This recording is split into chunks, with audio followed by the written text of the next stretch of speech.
the trend that's going on now, and we run in pretty much 5-year cycles. They change the law on us every 5 years. It takes 5 years to interpret the legislature and get case law, because they tend to write the laws very vaguely, or the applicants bar become very creative as to how to maximize benefits. In 2005, they changed the way that impairment is assessed. They went from a work restriction, subjective factor of pain way to describe permanent disability to an objective way to describe it under the the AMA guides. And for instance, prior to 2005, if you had a herniated disc in a back and a person was restricted to heavy lifting, you'd end up with about 20% permanent disability, and that's around $18,000. After 2005, that same back at the most would be 13%, worth $10,000. So the applicants bar became creative, and a case called Alvarez-Guzman came out in February of 2009. And the Workers' Compensation Appeals Board in San Francisco issued an en banc decision, which means all the judges agreed, and it is case law until it's overturned by the Court of Appeal when it's taken up. And what they did was they said that we will assess impairment under the AMA guides unless the impairment is found to be unfair, inequitable, or disproportionate. But they didn't say who was supposed to make that determination.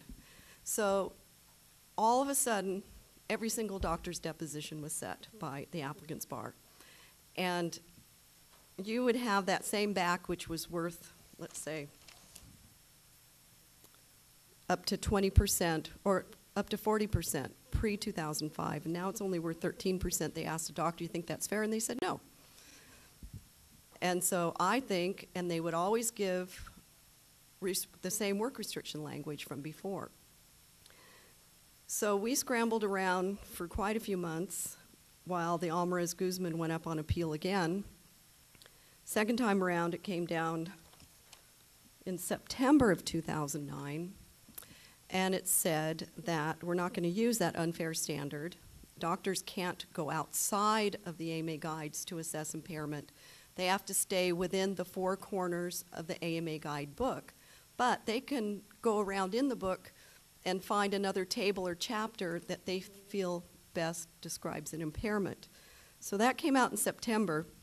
And last week, one of my lawyers in my office got a doctor's report that said, this guy has a herniated disc, so instead of going into the table for a herniated back disc, I'm going to hernias, abdominal hernias, because the title of that little box says herniation.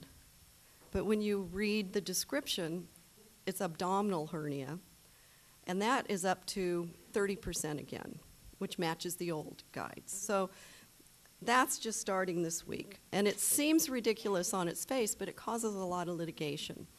This Alvarez-Guzman now is up at the Court of Appeal. We should be getting a decision from them clarifying how to use this Alvarez-Guzman type of analysis probably in the next 3 or 4 months.